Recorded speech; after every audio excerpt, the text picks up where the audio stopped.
Hello everyone, welcome to Apna Sapna JRF and welcome to daily one question practice series for part C for upcoming CSIR NET life science December 2023।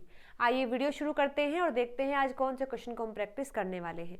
तो देखिएगा आज की इस video में जो question हमारे सामने है ये है जून 2023 शिफ्ट 2 का क्वेश्चन है और ये आया है यूनिट नंबर 6,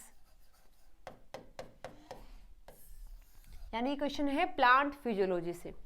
दिया है during water stress ABA increase dramatically in leaves causing stomatal closure.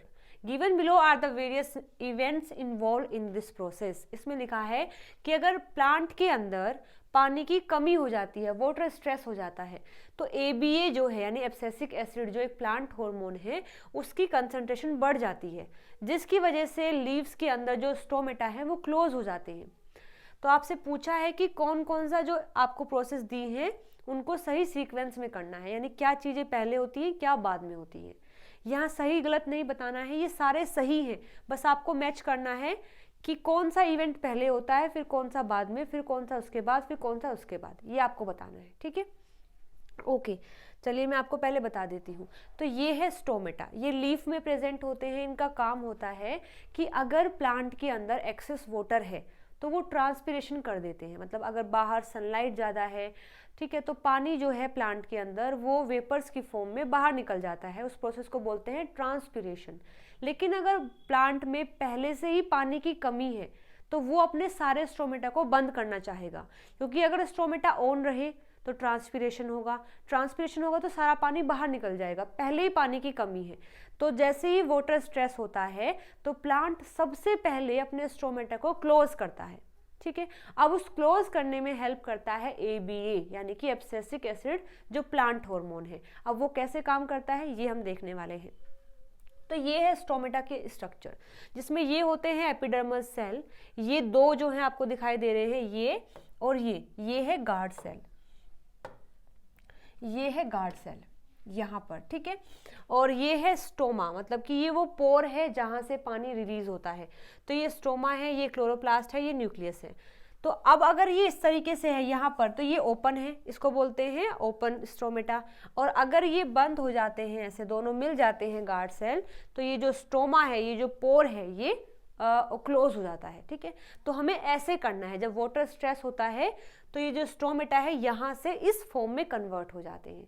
अब हमें देखना है कि ये इस फॉर्म में कैसे कन्वर्ट होते हैं।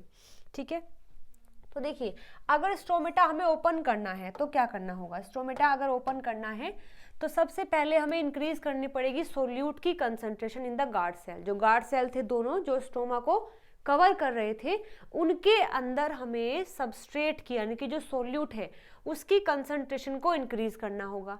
उसके इंक्रीज करने से गार्ड सेल के अंदर जो वाटर का पोटेंशियल है वो डिक्रीज हो जाएगा।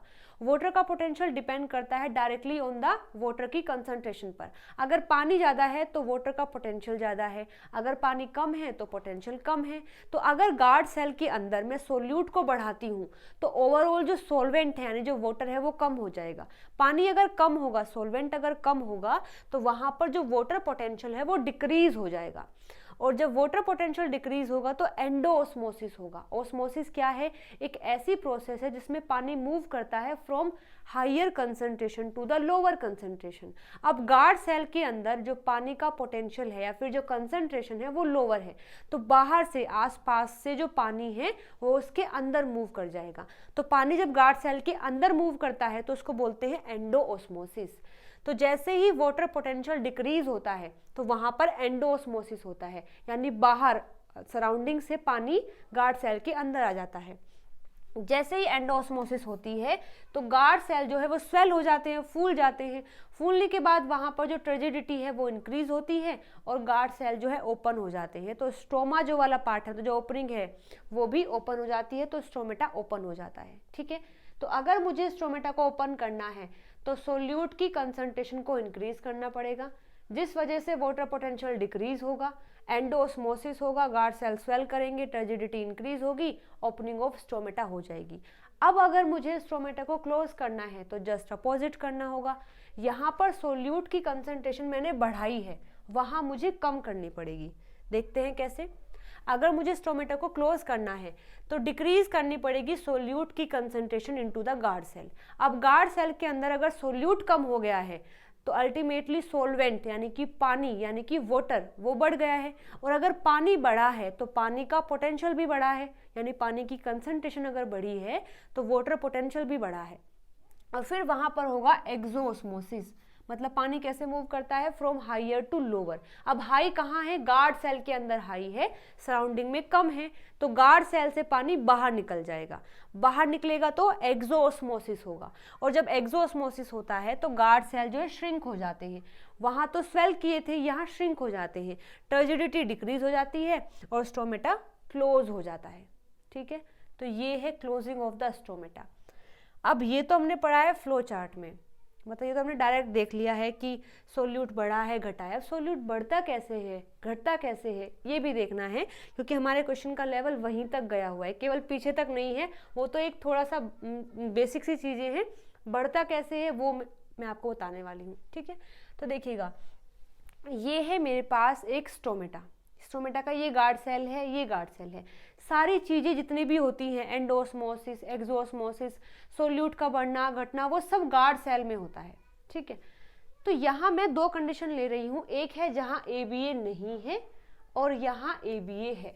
जहाँ ABA है वहाँ स्टोमेटा क्लोज होंगे, जहाँ ABA नहीं है वहाँ स्टोमेटा ओपन रहेंगे, क्योंकि ABA क्या है, एक स्ट्रेस हार्मोन है जो पानी के स्ट्रेस में, वाटर स्ट्रेस में स्टोमेटा को क्लोज कर देता है। तो मानो यहाँ पर जो है ABA नहीं है, यहाँ पर अगर ABA नहीं है तो ये है ABA का रिसेप्टर, जिसको बोलते हैं PYR, PYL और RCAR, ये तीनों ही ABA के रिसेप्टर होते हैं। अब अगर ABA नहीं है तो ABA यहाँ बाइंड नहीं करेगा। यहाँ अगर ये बाइंड नहीं करेगा तो जो PP2C है, PP2C ये एक फॉस्फेटेज होता है, ये इनहिबिट करता है, चीज़ों को रोक के रखता है, इसको रोकता है ये। अब ये अगर इनएक्टिव है, इनएक्टिव ये क्यों है, क्योंकि ABA यहाँ नहीं है, तो ABA से बाइंड नहीं करता है तो ये इनएक्टिव रहता है। अगर ये इनएक्टिव है तो ये एक्टिव रहेगा, और जब ये एक्टिव रहता है तो ये हर एक चीज़ को बंद कर देता है। ये इस चैनल को भी बंद कर देता है, इसको बंद कर देगा, इसको इनहिबिट कर देगा, इसको भी इनहिबिट कर देगा, सबको इनहिबिट कर देगा। कुछ भी नहीं होगा तो कोई भी सोल्यूट की कंसंट्रेशन यहाँ नहीं बढ़ेगी। सोल्यूट यहाँ नहीं बढ़ेगा तो क्या होगा, सोल्यूट अगर यहाँ पर नहीं बढ़ेगा तो ये स्टोमेटा जो है ना, मतलब ABA जो एब्सेंट है, इस तरीके से ये एब्सेंट रहेगा। अब देखो, अगर ABA प्रेजेंट है तो क्या होता है, ABA अगर प्रेजेंट है तो ये ABA बाइंड करता है अपने रिसेप्टर से, जिसका नाम है PYR, PYL, RCAR। तो ABA यहाँ बाइंड कर लेता है, देखो बाइंड कर रखा है। जैसे ये बाइंड कर लेता है तो ये रिसेप्टर जाकर के PP2C को इनहिबिट कर देगा, PP2C को ये इनहिबिट कर देगा।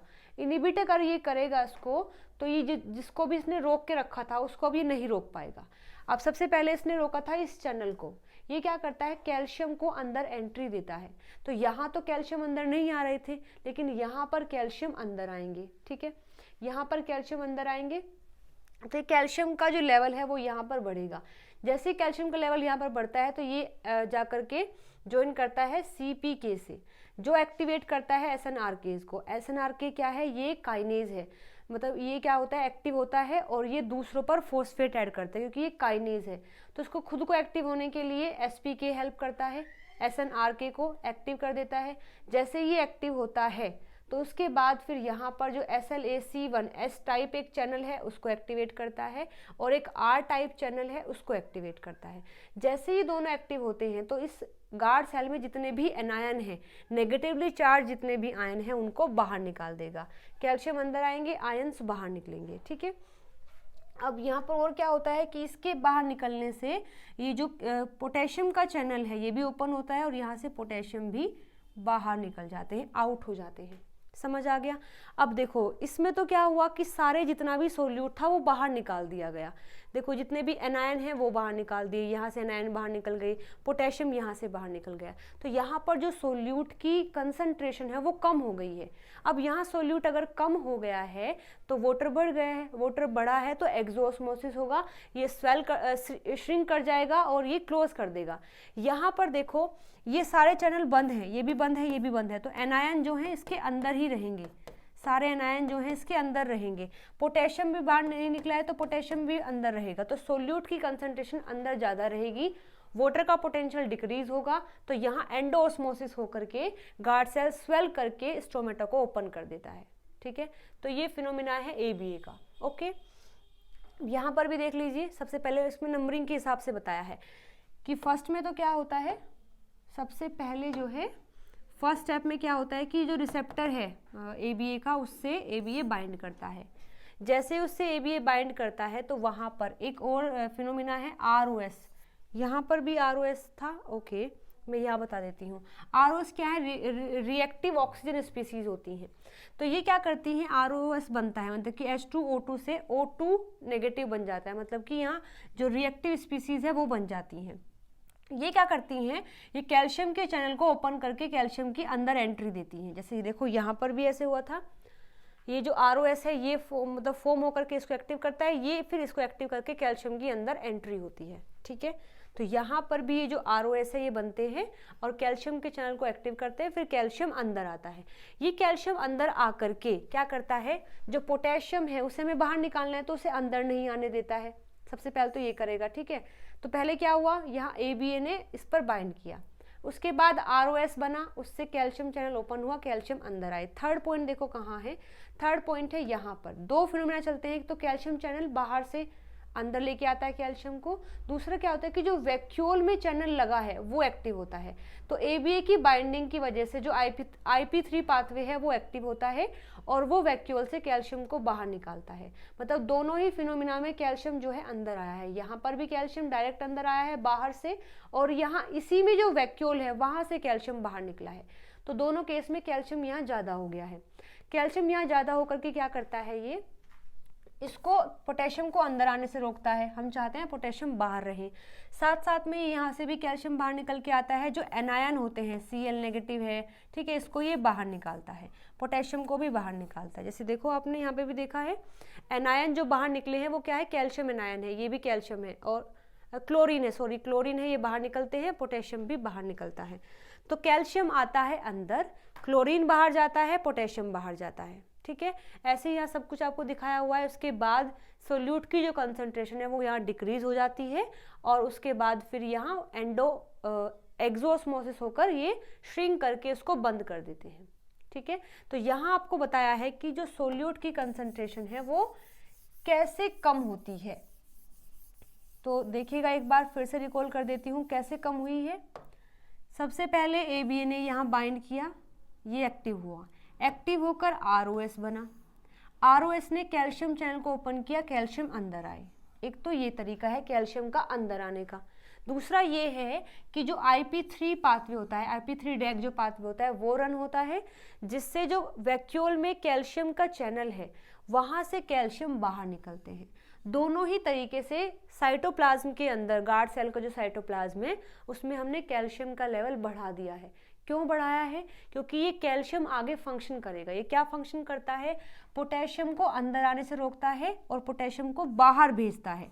मतलब जो इसके अंदर है उसे बाहर भेजेगा और जो बाहर है उसे अंदर भी नहीं आने देगा। साथ साथ वो जो क्लोरीन आयन है उसको भी बाहर निकालता है। तो जैसे पोटेशियम भी बाहर गया, क्लोरीन भी बाहर गया, तो वहाँ पर सोल्यूट की जो कंसंट्रेशन है वो डिक्रीज हो जाती है, जिस वजह से वाटर बढ़ जाता है, वाटर का पोटेंशियल बढ़ता है, फिर एक्सोऑस्मोसिस होता है, फिर जो गार्ड सेल है वो श्रिंक करते हैं और स्टोमेटा क्लोज हो जाता है। ठीक है, तो आई होप यहाँ तक चीज़ें समझ आ गई हैं। अगर आ गई हैं तो अब देखते हैं अपने क्वेश्चन को। देखिए, एक बार सी को पढ़िएगा। सबसे पहले सी है binding of ABA to cytosolic ABA receptor and inhibition of activity of type 2C protein phosphatase यानी PP2C। तो सबसे पहले क्या होता है, ABA अपने रिसेप्टर से बाइंड करता है, बाइंड करने के बाद वो इनहिबिट करता है PP2C को। तो ये तो हमने पढ़ा ही है अपने थर्ड जो डायग्राम था। देखो यहाँ पर देखो, सबसे पहले क्या किया, ABA ने अपने रिसेप्टर से बाइंड किया और PP2C को इनहिबिट किया। तो ये है फर्स्ट स्टेप। इसके बाद क्या हुआ, देखो नेक्स्ट, देखो यहाँ पर डी को पढ़िएगा। Phosphorylation and activation of NADPH oxidase and formation of apoplastic ROS। तो सबसे पहले क्या हुआ, ABA ने बाइंड किया, सबसे पहले ABA ने अपने रिसेप्टर से बाइंड किया, PP2C को इनहिबिट किया। इसके बाद यहाँ बनते हैं ROS बनकर क्या करते हैं, वो कैल्शियम चैनल को ओपन करवाते हैं। तो देखो बिल्कुल ऐसे ही लिखा है, फोस्फोराइलेशन होता है, एक्टिवेशन होता है किसका, NADPH ऑक्सीडेज का। ये NADPH ऑक्सीडेज बनाता है ROS को, ठीक है। तो C के बाद D के बाद फिर ओपनिंग होती है प्लाज्मा मेम्ब्रेन का कैल्शियम चैनल, जो कि साइटोसोल के अंदर कैल्शियम को बढ़ा देता है। तो उसके बाद फिर आया A, तो यानी पहले C फिर D फिर A, और फिर एक्टिवेशन होता है प्लाज्मा मेम्ब्रेन के एनायन चैनल का, जिसमें कि फ्लक्स होता है एनायन का और पोटेशियम आयन का। ऐसे पढ़ा है ना हमने। सबसे पहले ABA अपने रिसेप्टर से बाइंड करता है और PP2C को इनहिबिट करता है।